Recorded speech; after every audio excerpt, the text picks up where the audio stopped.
Install AfterShotPro in MODICIA OS 24. Download the file with the commands found below in the video description. Open Terminal.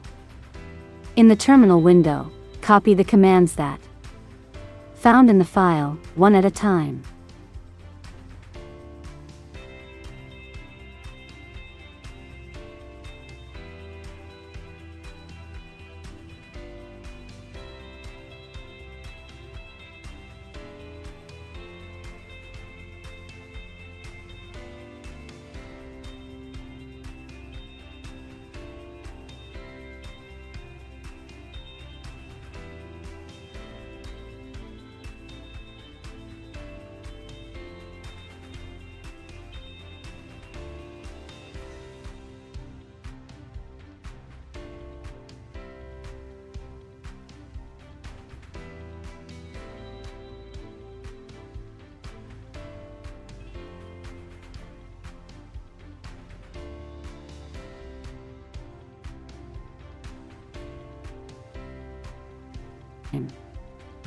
Now you will find the launcher integrated into the menus.